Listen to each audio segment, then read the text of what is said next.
30ஆம் தேதிய போராட்டத்துக்கு அனைத்து மக்களும் வருகை தந்து இந்த போராட்டத்தை வலுப்பெற செய்வதோடு காணாமல் ஆக்கப்பட்டோருக்கான நீதி கிடைக்க வேண்டும் என்று கேட்டுக்கொள்கிறேன். அனைவருக்கும் அன்பான வணக்கம்.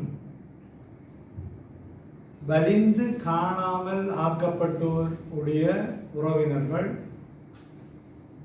ஒவ்வொரு தடவையும் மாவட்டம், அதாவது எங்களுடைய 8 மாவட்டங்களிலும் அதை நினைவுபடுத்தி கொண்டுதான் இருக்கிறார்கள் இந்த அரசுகளுக்கு. ஆரம்பத்திலே 2009ஆம் ஆண்டு காலப்பகுதியிலே பட்டுவால் பகுதியில் வைத்து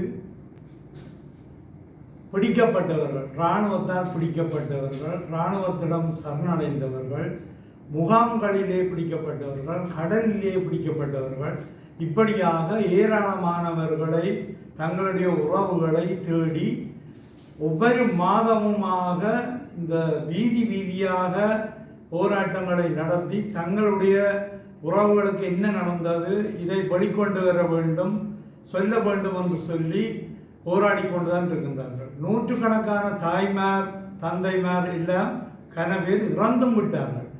அவர்களுடைய கண்களில் நீர் இல்லை என்று சொல்லக்கூடிய வகையில், கண்ணீர் இல்லை என்று சொல்லக்கூடிய அளவுக்கு அழுது அழுது அழுது தேய்ந்து கொண்டே இருக்கின்றார்கள். ஆனால் ஒரு மனச்சாட்சிக்குரிய மாதிரி இதற்கான விடையை அரசாங்கம் தான் சொல்லணும். வேறு ஒருவரிடையும் கொண்டே ஒப்படைக்கையில் இந்த உறவுகள் நேரடியாக இராணுவத்திடம்தான் ஒப்படைத்தோம். ஆனால் அதற்கான நீதியை தரமாட்டினோம் என்று சொல்லி கொண்டுதான் இந்த வீதியாக அலைகின்றார்கள். இந்த வகையில் இவர்கள் தொடர்ச்சியான ஒரு போராட்டங்களை நடத்தி பல குழுக்களை கூட அரசாங்கம் அமைத்து விட்டது. அதற்கான முடிவுகள் இன்னும் கிடைக்காத நிலை தான் கிடக்கின்றது.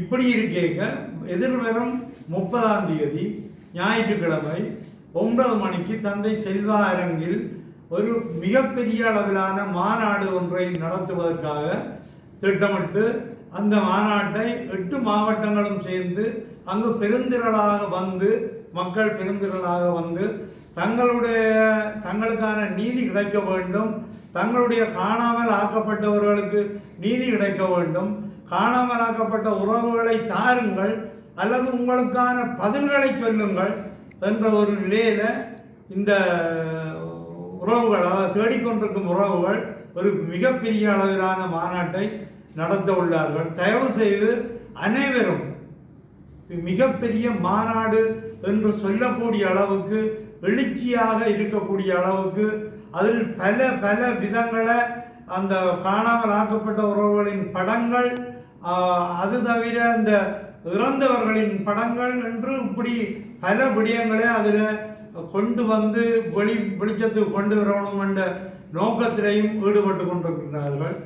தயவு செய்து இந்த போராட்டம் மிகப்பெரிய அளவில் வெற்றியடைய அனைத்து மக்களும், சமூக செயற்பாட்டாளர்கள் மட்டுமல்லாமல் கூடுதலானவர்கள் அதிலே கலந்து கொண்டு இந்த பங்களிப்பு செய்ய வேண்டும் என்று கேட்டுக்கொள்வதோடு, இதில் நாங்கள் இன்னும் ஒன்று நான் மேலதிகமாக சொல்ல போகிறேன்னா, எங்களுடைய இலங்கை தமிழரசு கட்சி சார்பாக நாங்கள் ஆரம்பத்தில் ஜனாதிபதி அவர்களை சந்தித்த போது கூட, அல்லது வேறு தூதுவர்களோ அல்லது இந்த அரசியல் ரீதியான பெரியவர்கள் எவரை சந்தித்தாலும் எங்களுடைய 8 பாராளுமன்ற உறுப்பினர்களும் சரி, ஏனைய இப்போ பாராளுமன்ற தமிழ் சார்ந்த தமிழ் தேசியத்தோடு பயணிக்கின்ற பாராளுமன்ற உறுப்பினர்களும் சரி, கூடுதலாக வைக்கப்படுகின்ற கோரிக்கை இந்த காணாமல் ஆக்கப்பட்ட உறவுகளுக்கு நீதி கிடைக்க வேண்டும், சிறையில் வாடும் கைதிகளுக்கு விடுதலை வேண்டும், மற்றது எங்களுடைய நிலப்பறிப்புக்கு ஒரு முற்றுப்புள்ளி வைக்கப்பட வேண்டும், பறித்த நிலங்கள்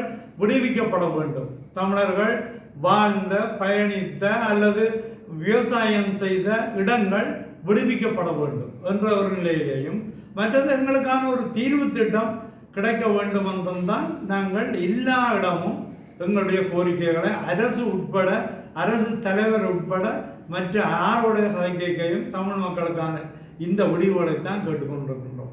அபிவிருத்தி என்ற விடயத்தில் தற்போதைய அரசாங்கம் சில விடயங்களில் கவனம் எடுத்து செய்து கொண்டு வருவதை நாங்கள் வரவேற்கின்றோம். ஆனால் இந்த காணாமல் ஆக்கப்பட்டோர் விடயத்திலோ, தீர்வு திட்டம் விடயத்திலோ அவர்கள் மெத்தன போக்காக செயல்படுறது பல மக்களுடைய நெஞ்சங்களில் வேதனையைத்தான் தருகின்றது என்பதை நாங்கள் வெளிப்படையாகத்தான் சொல்ல வேண்டும். இப்போ இந்த நிலை இல்லாமல் இந்த அரசானது இந்த காணாமல் ஆக்கப்பட்ட உறவுகளுக்கான நீதி கிடைக்கவும், சிறையில் வாடும் 10 கைதிகள் தான் அரசியல் கைதிகள் என்று சொல்லப்படுற 10 கைதிகளுக்கும் விடுதலை கிடைக்கவும், எங்களுடைய தீர்வு திட்டம் என்று தமிழ் மக்களுக்கான ஒரு தீர்வு திட்டம் கிடைக்கவும், பிடித்து வைத்திருக்கிற காணிகள், அதாவது எங்களுடைய காணிகளை கூடுதலாக அபகரித்து வைத்திருக்கின்ற வன வனஜீவராசிகள் திணைக்களம், தொல்லியல் திணைக்களம், படையினர் உட்பட பல லட்சக்கணக்கான ஏக்கர் காணிகளை இந்த 4-5 திணைக்களங்களும் வைத்திருக்கின்றார்கள்.